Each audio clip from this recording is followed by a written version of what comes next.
और काफ़ी लंबे समय से हम बीमार रह रहे हैं, दवाई लेने के बाद भी हमारे शरीर पर कोई दवाई काम नहीं कर रही और शरीर ऐसे बंधा बंधा सा रहता है शरीर के ऊपर, जैसे किसी ने कोई बंधन लगवा दिया हो। जय श्री राम, जय माता दी, बालाजी महाराज की। ये जो आज मैं एक विषय लेके आया हूँ, ये काफ़ी लोगों का मेरे पास में बार बार सवाल आता रहता है और ये काफ़ी जानकारी का विषय है और इस विषय के बारे में सभी को जानकारी होने की बिल्कुल आवश्यक है। कि मेरे पास में सवाल क्या आता रहता है कि हमारे घर के अंदर हम जब सोते हैं, सोते समय शरीर पर दबाव बनता है और काफ़ी लंबे समय से हम बीमार रह रहे हैं, दवाई लेने के बाद भी हमारे शरीर पर कोई दवाई काम नहीं कर रही और शरीर ऐसे बंधा बंधा सा रहता है शरीर के ऊपर, जैसे किसी ने कोई बंधन लगवा दिया हो। कभी गर्दन में दर्द रहता है, कभी कभी किसी शरीर के बाजू में दर्द रहता है, कभी कमर में, पीठ में दर्द रहता है। तो इस ऐसे लग रहा है कि हमारा शरीर में कोई नेगेटिविटी है या किसी ने हमारा शरीर बांध रखा है। तो इस परिस्थिति के अंदर हमने क्या करना चाहिए ताकि ये समस्या से हमारे को जल्दी से छुटकारा मिले, इसकी पूरी जानकारी मैं आपको दूंगा और इस वीडियो को आप अंत तक ज़रूर देखना। हमारा बालाजी दरबार लगता है, दरबार संबंधी जानकारी हो या फिर किसी ने ऑनलाइन पूछा लेनी हो तो दरबार से आप ऑनलाइन पूछा भी ले सकते हैं। यंत्र मंत्र तंत्र पूजा पाठ ज्योतिष संबंधी जानकारी आपको चैनल के माध्यम से मिलती रहती है। अब शुरू करते हैं कि ये समस्या क्या होती है और इस समस्या ये आती कहाँ से है। सबसे पहले जो ये समस्या होती है तो आती कहाँ कहाँ से है, इस परिस्थिति में हमने क्या करना चाहिए। सबसे पहले यदि आप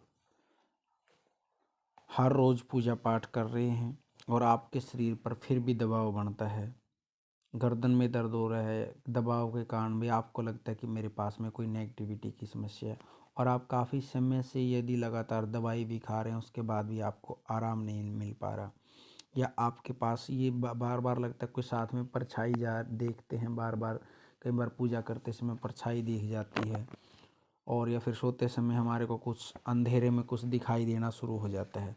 तो इन चीज़ों का सबको हमने प्रयोग करने के लिए हमने सबसे पहले हमने क्या करना है, सबसे पहले आप इन चीज़ों को हटाने के लिए अपने इष्ट देव को मजबूत करना चाहिए।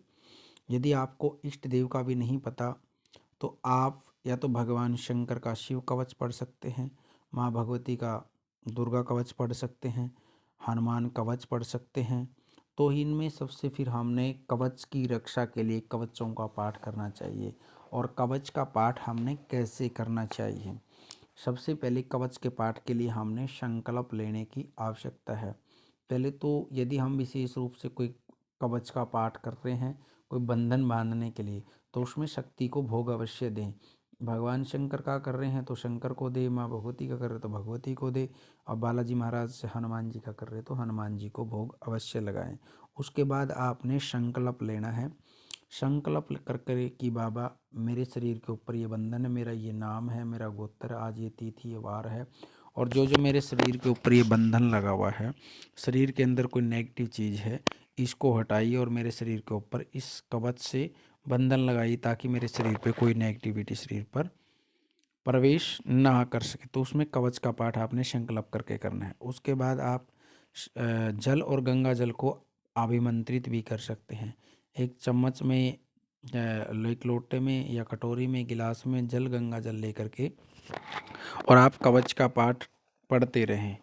11 पाठ कवच के करने हैं, 21 पाठ करने हैं, 41 करने हैं, 51 करने, जितने भी आज कवच के पाठ पढ़ेंगे तो उसके बाद उस जल और गंगा जल को पीते रहें। जो भी आपके शरीर के अंदर नेगेटिविटी है ये उपाय है, लेकिन आपने लंबे समय तक करना पड़ेगा। ध्यान रखना 2 4 5 दिन में काम नहीं होगा। जिसके शरीर के अंदर नेगेटिविटी है तो सवा महीना उसको लगातार करना है आपने इस कवच का प्रयोग। यदि किसी के घर के अंदर है तो घर के अंदर भी वो जल और गंगा जल का छींटा लेकर के उसका प्रयोग कर सकते हैं। किसी भी कवच का ले लो आप, भगवान शिव कवच का ले लो, माँ जय चंडी कवच का ले लो, दुर्गा कवच का ले लो, हनुमान कवच का ले लो, ठीक है। किसी भी देवी देवता के कवच का पाठ आपने लेकर के जो भी आपको जिस पे भरोसा है और उसको शक्ति को भोग अवश्य लगाएं, कवच का पाठ कर सकते हैं। और कवच के पाठ करने के बाद, और यदि आप जल गंगा जल नहीं पढ़ना चाहते तो आप अपने शरीर को भी उस कवच के माध्यम से शरीर को बांध सकते हैं, शरीर को बांध सकते हैं। तो शरीर के ऊपर बंधन के लिए संकल्प लेकर के आप उसने कवच कर सकते हैं, और शक्ति को भोग अवश्य लगाना है, और उसको जल गंगा जल के माध्यम से भी उसका आप प्रयोग कर सकते हैं। और उसका जब आपके शरीर पर प्रवेश होना शुरू हो जाएगा, बंधन लगना शुरू हो जाएगा शक्ति का, तो उसके बाद आपके शरीर पर कोई भी नेगेटिव चीज़, कोई नेगेटिविटी आपके शरीर पर परेशान नहीं करेगी।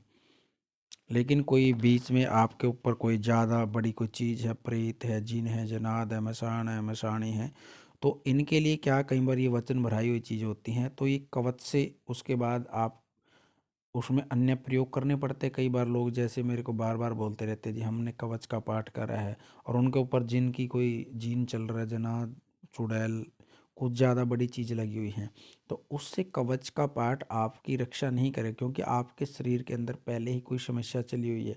लेकिन कवच से यदि आप, वो आदमी भी कवच का पाठ करता है, लेकिन उसको वो चीज़ परेशान नहीं करेगी ज़्यादा। शरीर से निकलेगी तो नहीं, लेकिन निकलेगी लंबे टाइम में लगातार करने से, क्योंकि वो चीज़ आपको कवच के पाठ लगातार शरीर पर प्रयोग नहीं करने देगी, इसलिए वो नहीं निकल पाती है। और इसलिए कोई नॉर्मल समस्या है, थोड़ी बहुत दिक्कत है, दबाव पड़ता है, परछाई दिखाई देती है, बार बीमारी हो रही है, बीमारी ठीक नहीं हो रही, मेडिकल का इलाज नहीं हो रहा, तो इन कवचों का प्रयोग करें, आपको 100% लाभ मिलेगा, और आपके शरीर की और परिवार की या दुकान की, किसी के लिए भी कर सकते हो, सबकी रक्षा होगी। वीडियो जानकारी लगी तो आप लाइक करना, शेयर करना, कमेंट करना, और चैनल को सब्सक्राइब करना। हमारा बालाजी दरबार लगता है, दरबार संबंधी जानकारी, यंत्र मंत्र तंत्र पूजा पाठ संबंधी चैनल के माध्यम से मिलती रहती। सभी को सीताराम, जय माता दी, नमो आदेश।